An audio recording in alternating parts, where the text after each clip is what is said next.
DSC అభ్యర్థి అయిన ప్రభావతి గుంతకల్లులో పోరాటం చేస్తుంది. తన పోరాటము సక్సెస్ అవ్వాలని మనం అందరం కూడా మనస్ఫూర్తిగా కోరుకుందాం. అలానే వాళ్ళ నాన్నగారు కన్నీళ్ళు పెట్టుకున్నారు, చాలా బాధపడుతున్నారు. నా కూతురికి ఇలా జరిగిందని చెప్పి ఆయనని అడిగి తెలుసుకున్నాం. బాధపడవాకండి అంటే ఎందుకు అంత? పర్లేదు పర్లేదు. 10 నెలలు తిరగబట్టి అందరు చేస్తామన్నారు కానీ హ్యాపీ చేయలేదు. ఎవరు విద్యాశాఖ మంత్రి లోకేష్ 2-3 సార్లు పోయినారు. తిరగని నాయకుడు లేడు, తిరగకుండా నాయకుడే లేడు. అందరూ చేస్తామన్నదే తొప్పుకునేది, అందరూ చేస్తామని తొప్పుకునేదే. పని తొప్పుకుంటారు, ఇట్లా లేపుతారు, పోతారు చేస్తారు. ఏం చేయాలి మేము బతికెందుకు? ఇంత మేము యాది లేదమ్మా. 10 నెలల నుండి తిరిగి కొన్ని వేళ్ళు అయిపోయినాయమ్మా. విజయవాడ గుంటకల్లు యాయప్ప చేయలేదు, ఎవరు చేయలేదు. నాకు యా నాయకుడు చేయలేదు, యాయప్ప చేయలేదు. ఆడికి మొన్న పోతే కడపలో విజయవాడలో వైఎస్ఆర్ వాళ్ళతో కూర్చున్నదని చెప్పి పోలీసు వాళ్ళు వచ్చి 10 మంది 8 మంది వచ్చి పోద్దండి మీరు అట్లా ఇట్లా అని చెప్పి ఆపరి. ఇప్పుడేం చేసుకోమని మళ్ళీ ఇప్పుడు చేపిస్తారు. యాభై ఇప్పిస్తుంది మాకు ఉద్యోగం. యానాయకుడు ఇప్పిస్తారు మాకు. యానాయకుడైనా ఒకటే ఇప్పుడు. అంతే కదా. మనకి ఒక ఆడపిల్ల కోసం నిలబడి చీఫ్ మినిస్టర్ గాని నాయకుడు గాని ఎందుకు చెప్పండి? ఒక ఆడపిల్ల రోడ్డు మీద నిలబడి నాకు న్యాయం కావాలని అడుగుతున్నప్పుడు ఒక ఆడపిల్లకి న్యాయం చేయలేనటువంటి ముఖ్యమంత్రి గాని, ముఖ్యమంత్రి గాని, ఎమ్మెల్యే గాని, ఎంపీ గాని, ఎవరైనా గాని, యానాయకుడైనా గాని ఎందుకు ఉండాలి? వీళ్ళు చిన్నప్పటి నుంచి తెలుగుదేశం పార్టీనే మేడం. పార్టీ పుట్టినప్పటి నుండి, పార్టీ రామారావు పుట్టినప్పటి నుండి తెలుగుదేశమే. ఈ పొద్దురికి ఆ పొద్దురికి ఎప్పుడు మారలేదు. ఏమి ఉండి చేసేదేముంది? పార్టీలో ఉండి చేసేదేముందమ్మా? మీకే ఇంత అన్యాయం జరిగితే ఇక సామాన్యుల పరిస్థితి అంతా నాకు కొనుపోల్సిందే. ఎవరికి న్యాయం చేయరు వాళ్ళు. ఇప్పుడు మాకే జరిగింది, ఇంకా కదమోళ్ళకి ఏం చేస్తారు? ఇప్పుడు అమ్మాయిని అక్కడి నుంచి న్యాయం చేస్తానని పాపం మా అమ్మాయి రావడానికి చాలా అసలు ఇష్టపడలేదు, మనసు చంపుకొని వచ్చింది. ఇప్పుడు మరి తీసుకొచ్చారు, మరి మళ్ళీ న్యాయం జరగకపోతే ఎట్లా? మళ్ళీ న్యాయం జరిగిపోతే మేము చచ్చిపోతుంది అంతే. ప్రాణాలు ఎంత విలువైనాయండి. మీరు పెద్దోళ్ళు, అమ్మాయికి ధైర్యం చెప్పాలి. విలువైంది మేడం. 10 నెలల నుంచి తిరుగుతూ మానసిక క్షోభ అనిపిస్తున్నాం. ఇంక మనసుకు మనశ్శాంతి లేనప్పుడు అది ప్రాణం ఉన్న ఒకటే లేకుండా ఒకటే మేడం. బాధపడబాక. మీరు ఇంత పెద్ద వయసు, ఉన్న ఉద్యోగము ఏరియాలకు వచ్చి తమాషా వాళ్ళ మీద 8 వాడు వాళ్ళ మీద ఆ ముక్కలు 15 లక్షలకు అమ్ముకొని నా కొడుకులు అందరూ దొంగనాయనులే, అంత దొంగనాయనులే అమ్ముకున్నారు. ఒకరు బయట పడ్డది, ఒకరు ఈ అబ్బు చెప్తే అమ్మ బాగుందమ్మా ఇది అటుకో, బాగుందమ్మా ఇది ఇది బాగుందమ్మా అటుకో, ఇది బాగుందమ్మా అటు అందరూ తిప్పేవాళ్ళే కానీ చేసిన వాళ్ళు ఎవడూ లేరు. మాకు యా నాయకుడు చేయలేదు, మాకు యా నాయకుడు చేయలేదు. నాయకులు ఓట్లప్పుడు మాత్రమే వస్తారు, ఇట్లా అవసరమైనప్పుడు మనల్ని అంతేనమ్మా. ఓటు కంటే మేము ఓటు కథ చెప్పుకోకూడదు. మేము ఎంత చేసినామో ఏం చేసినామో చేసినాపు తెలుసు, మాకు తెలుసు. కానీ మేము చేసినామో అని అయిపోయి చెప్పము, అయిపోయి తెలుసుకోవాల్సిందే. కానీ ఇప్పుడు ఏ నాయకుడు చేయలేదు మాకు, ఎవరు చేయలేదు మాకు. నాయకుడు అనేవాడు ఎవడు చేయలేదు. 10 నెలలు తిరుగుతుంటే ఏం చేసినారు వీళ్ళు? అందరూ బాగుందప్ప అటుకోళ్ళు ఇటుకోళ్ళు తిరిగి ఎక్కడ తిరిగి మొన్న మీ పోలీసు వాళ్ళు వచ్చి లేబరీ అటు పోతారని కాపలా 2 గంటలకు 3 గంటలకు ఇటు కాపలా అక్కడ పోతారు విజయవాడ. కానీ ఎట్లా ఇంకేం చేసేది? న్యాయం చేయాల్సింది పోయి మీకు గొంతు నొక్కాలని ఎందుకు చూస్తున్నారు అసలు? అదే అర్థం కావడం లేదు మాకు. సంవత్సరం నుంచి తిరుగుతున్నాం, మాకు న్యాయం ఉంది, ఎందుకు చేయడం లేదో తెలియదు. కానీ మేము ఎక్కడ పోకూడదు, ఏం చేయకూడదు అనేసి కాపలా మళ్ళీ కానిస్టేబుల్ వాళ్ళందరినీ పెడుతున్నారు. మాకు అవును ఆధారాలు ఉన్నాయి. విద్యాశాఖ మంత్రి లోకేష్ గారు మమ్మల్ని మేము పేదవాళ్ళు, మేమేం రిచ్ కాదు, మధ్య తరగతి కుటుంబం, అనిపిస్తుంది కదా. మాకన్నా పూర్వ అతను ప్రాణాలతో అంజనప్ప, అతను ప్రాణాలకే తెలియదు. ఎప్పుడు చచ్చిపోతే ఇప్పుడు చచ్చిపోతే తెలుసు. వీళ్ళు లీగల్ గా ప్రొసీడ్ అయ్యి మాకు జాబ్లు ఇచ్చే లోపు అతను ఉంటాడో తెలియదు, నేనుంటానో తెలీదు. ఇటు సైడ్ ప్రాణాలని పోరాడుతున్నారు వాళ్ళు. జాబులు రాకపోతే మేము ఉంటామో లేదా చచ్చిపోతామో అన్న కాడికున్నారు. ఇంత మనుషులు ప్రాణాలు కోల్పోతున్నా సరే నారా లోకేష్ గారు, మీరు అసలు ఎడ్యుకేషన్ మినిస్టర్ గా ఎందుకు కనీసం పిలిచి మాట్లాడి న్యాయం చేస్తామన్న చిన్న హామీ? మాకు ఇప్పుడు పదవి ఇవ్వమనిలే, మా సీటు ఎరువులకు అమ్ముకున్నావు కదా. ఎరువులకు అమ్ముకోకపోతే ఈ పని తరగతి చేస్తారు. ఇప్పుడు ఈ అమ్మకిస్తే ఇంకొక యాప్కి ఇంకొక యాప్కిస్తే ఇంకొక యాప్కి ఈ అమ్మకి ఎత్తేస్తే గుంటకల్లేమి కడప ఏమి విజయవాడ ఏమి అనే తేకి వాళ్ళ ఉద్దేశము. గుంటకల్లేమి ఉద్దేశం వాళ్ళకి వీళ్ళకి వాళ్ళు చెప్పుకుంటా పోదామనే కోరిక వాళ్ళకి ఉంది. మమ్మల్ని మోసం చేస్తున్నారమ్మా, మొత్తం మోసం పై నుండి కింద దాకా మోసమే. మాకెవరు న్యాయం చేయలేదు. నేను గుంటూరులో ఇక్కడంతా అనంతపూర్లో డిస్ట్రిక్ట్ వైజ్ జరిగింది కదా మేడం వైఎస్ఆర్. మేము న్యాయం ముందు ఎక్కడ వెళ్తామో అనేసి ఇంతకు ముందు మేము సాక్షిలో కూడా ఇచ్చాము న్యూస్. అలాగే మళ్ళీ ఎక్కడ వెళ్తామో అనేసి ఒక 10 మందిని కానిస్టేబుల్ ఒకరి తర్వాత ఒకరిని మాకు కాపలా పెట్టేసినారు. అది కూడా కాదు, ఈ రోజు మీరు ఆడవాళ్ళందరూ రోడ్డు మీద నిలబడి చేస్తున్నారు. అసలు మీడియా ఛానల్ అన్ని చచ్చిపోయినాయి ఆంధ్రప్రదేశ్ లో. ఒక్క మీడియా ఛానల్ అంటే ఒక్క మీడియా ఛానల్ కూడా అమ్మాయి బాధ వినడానికి చూపించడానికి రాకపోవడం అనేది ఎంత దుర్మార్గము. అంటే పవర్ ఉన్న వాళ్ళ సైడేనా మీడియా కూడా? మీడియా కంటే ఒక గొంతు ఉంటది కదా, అమ్మాయి గొంతు వినిపించడానికి గల ప్రాబ్లం ఏంటి? అసలు అమ్మాయి ఏం తప్పు చేసింది? తప్పు చేసిందనైనా చూపించాలి కదా. అసలు ఒక్క మీడియా ఛానల్ నేను అక్కడ చూడలేదు. ఎక్కువ తక్కువ మాట్లాడంటే నేను ఒక్కదాన్నే అక్కడ ఉన్నా ఆ స్టోరీ కవర్ చేయడానికి.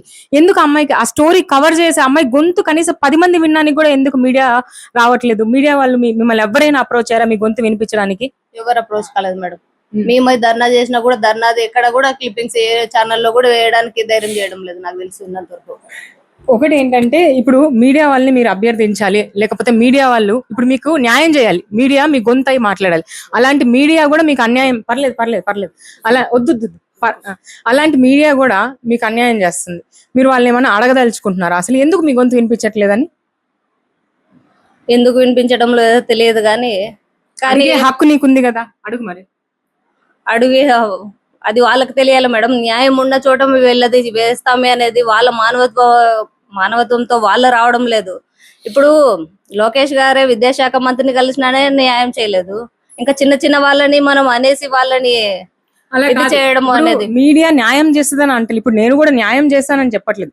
మీ గొంతు కనీసం వినిపించాలి కదా మీడియా వాళ్ళకి తెలియాలి. మన న్యాయం ఉన్న వాళ్ళది వేస్తే 10 మందికి న్యాయం జరుగుతుంది అనేసి మీడియా వాళ్ళు మనకి సపోర్ట్ గా రావాలి కానీ ఎవరు రావడం లేదు. మరి అది మనకి తెలియదు కదా, వాళ్ళు ఎవరికి భయపడుతున్నారు ఎందుకు వేయడం లేదు మనకైతే తెలియదు కదా మేడం. ఇప్పుడు విద్యాశాఖ మంత్రి గారు మీతో మాట్లాడారు ఇంతకు ముందు. ఇన్ని హామీలు ఇస్తున్నారు, మళ్ళీ హామీలు వెనక్కి తీసుకుంటున్నారు అంటే ఇన్ని అబద్ధాలు, ఇన్ని మార్పులు, ఇన్ని చేర్పులు. అసలు ఆడపిల్లగా అబ్బాయిలు ఒక విషయాన్ని పోరాటం వేరు. ఆడపిల్లగా మీరు ఇంత గట్టిగా నిలబడి మాట్లాడుతున్నా కూడా ఒక్కసారైనా రాజకీయాల అతీతంగా డబ్బులకు అతీతంగా ఆడపిల్ల బాధ విందాము అని అయినా అనిపించాలి కదా మేడం అందరికి. అని మీరంటే ఏమన్నా కక్షణ ఏంటి? 15-20 లక్షలకు అమ్ముకొని వాళ్ళకి ఇస్తే ఈ అమ్మకి ఇస్తే ఇంకోరికి వెళ్ళాలి. నాయకులంతా దొబ్బుతున్నారు మమ్మల్ని అంతే. ఈ నాయకుడు అనొద్దు, పెద్ద చిన్నోళ్ళతో పెద్దోళ్ళ దాకా అందరూ తిన్నోళ్ళే మా ఉద్యోగానికి మోసం చేసినారు, అన్యాయం చేసినారు మాకు. ఆ పాపేమో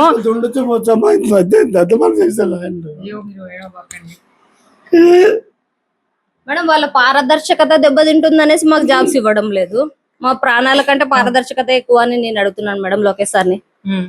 పారదర్శకత అనేసి మేము కరెక్ట్ చేసినాము అనేసి అధికారులు గాని విద్యాశాఖ మంత్రులు గాని అందరూ పారదర్శకంగా చేసాము. మాది తప్పులు మా తప్పు కాకుండా ఒక అధికారి చేసిన తప్పుకు మేము ఎందుకు బాధ్యత వహించాలి? పారదర్శకత ప్రాణాల కన్నా పారదర్శకత ఎక్కువ అనేసి నేను అడుగుతున్నా మేడం. అది ఏం చేస్తారులే, వీళ్ళు ఏం చేస్తారులే, మేము అమ్ముకున్నాం. నా జాబ్ కోల్పోవడం వల్ల మా కుటుంబం ఎంత బాధపడుతుంది నాకు.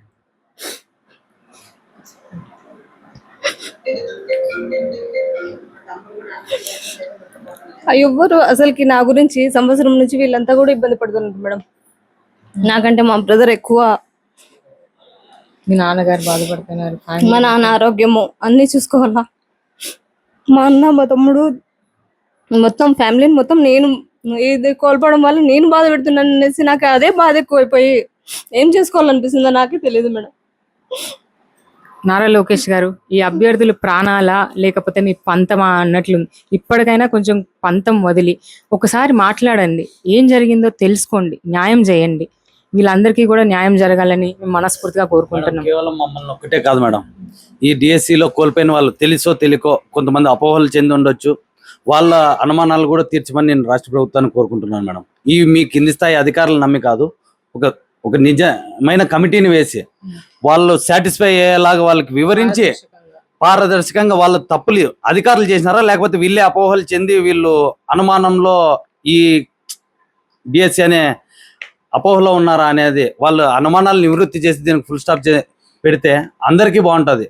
ఏదో మాకు జరిగింది అన్యాయం అని చెప్పి అందరికీ జరిగి ఉంటుందని కాదు, అందరికి జరిగిండదు అని కాదు, వాళ్ళ అనుమానాలని నివృత్తి చేసి వాళ్ళని ప్రశాంతంగా ఉండి అని అదొకటి చేస్తే రాష్ట్ర ప్రభుత్వానికి మంచి పేరు వస్తుందని నేను తెలియదు. శివగారు కోరేది ఏంటంటే ఎన్నో అభ్యోగాలు ఉన్నాయి, దయచేసి మీరు మాట్లాడి కడిగిన ముత్యం లాగా మీరు బయటకు రండి అని అడుగుతున్నారు. మరి వేచి చూడాలి నారా లోకేష్ గారు దీన్ని సీరియస్ గా తీసుకుంటారా లేదా అని. జగన్ గారిని కలిసిన వాళ్ళు చాలా మంది ఉన్నారు. ఈ హార్జెంటల్ రిజర్వేషన్ నేను అడుగుతున్నాను, వాళ్ళ బాధ నా బాధ ఒకటే. ఎందుకంటే నేను ఒక బ్లైండ్ ఒక అధికార తప్పిదం వల్ల నేను కోల్పోయినాను. హారిజెంటల్ రిజర్వేషన్ అని తెలిసినప్పుడు హారిజెంటల్ రిజర్వేషన్ లో 1:1 అన్నప్పుడు మీకు తెలియదా? హారిజెంటల్ రిజర్వేషన్ స్పోర్ట్స్ వల్ల మీరు కోల్పోయారంటున్నారు.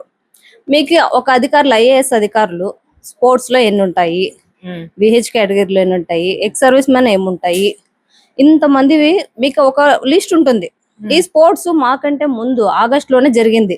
ఎప్పుడు ఆగస్ట్ లోనే వీళ్ళకి సర్టిఫికేట్ వెరిఫికేషన్ జరిగినాయి, అన్ని జరిగినాయి. నా ఒక్క బాధ ఒకటే కాదు, అందరిది బాధే కదా. స్పోర్ట్స్ కూడా నా ఫ్రెండ్స్ మేము డిఓ ఆఫీస్ లో 15th కలిసినప్పుడు చాలా మంది చాలా విధంగా బాధపడినారు. 1:1 అని పిలిచేటప్పుడు మాకు కాల్ లెటర్లే పంపించుకోకుంటే మేము ఇంత బాధపడేవాళ్ళం కాదు కదా. మా తప్పు కాదు, వీళ్ళు ఫేక్ అని చూపిస్తున్నారే. ఏ విధంగా తప్పు కాదు, వీళ్ళు ఎట్లా ఫేక్ అవుతారని నేను అడుగుతున్నా. అభ్యర్థుల తరఫున డిఎస్సి అభ్యర్థులు స్పోర్ట్స్ కోటా వాళ్ళ తరఫున కూడా నేను అడుగుతున్నా. 1:1 అనేది ఐఏఎస్ అధికారులకు తెలియదా? స్పోర్ట్స్ కోటా వల్ల అంత వాళ్ళని సడన్ గా తేవడం ఏంది, మమ్మల్ని తీసివేయడం ఏంది? ఈ కోటాలన్నీ వీళ్ళకి తెలుసు కదా. వీళ్ళ దగ్గర అంటూ ఒక ఉంటుంది కదా, ఎవరికి ఎన్ని జాబ్స్ ఉన్నాయి, ఏ కోటాకి ఎన్ని జాబ్స్ ఉంటాయి అన్నప్పుడు 1:1 అని పర్టికులర్ గా చెప్పినప్పుడు 1:1 లో అందరివి ఉంటాయి. అప్పుడు స్పోర్ట్స్ కోటాకి ఎన్ని ఉన్నాయి, ఎంతమందిని పిలిచల్లా అనేది తెలియదు. మీరు బయటకు వచ్చిన వాళ్ళందరూ ఫేక్ అని ఎలా చెప్తారు మేడం? వాళ్ళు ఐఏఎస్ అధికారులు ఆధారాలు ఉన్నాయి. మీరు తప్పు చేసింది, వాళ్ళు ఫేక్ కాదు. మీరు తప్పు చేశారు, మీరు చూసుకోలేదు, సరి చూసుకోలేదు. అందరిని కాల్ లెటర్ 1:1 అని పిలిచి సడన్ గా వీళ్ళని స్పోర్ట్స్ కోటా విహెచ్ కోటా అని మమ్మల్ని మెరిట్ వాళ్ళు ఇంత కష్టపడి మెరిట్ కి ఎక్కడ ప్రాధాన్యత ఉంది? కష్టపడి చదివిన వాళ్ళకి ఏం విలువ ఉంది అని అడుగుతున్నాను నేను.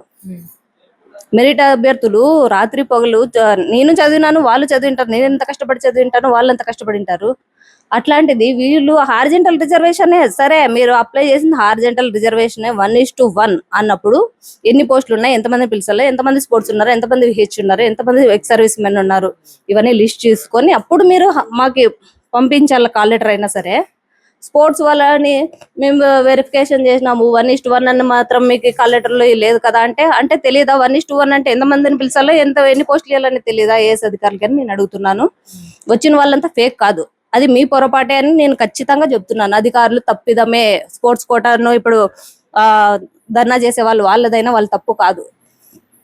అంత సర్టిఫికేట్ వెరిఫికేషన్ అన్ని అయిపోయినాక నీకు జాబ్ లేదు, మేము హారిజెంటల్ రిజర్వేషన్ అప్లై చేసినామంటే అది తెలియదా ముందుగానే అధికారులకి అని కూడా అడుగుతున్నాను నేను.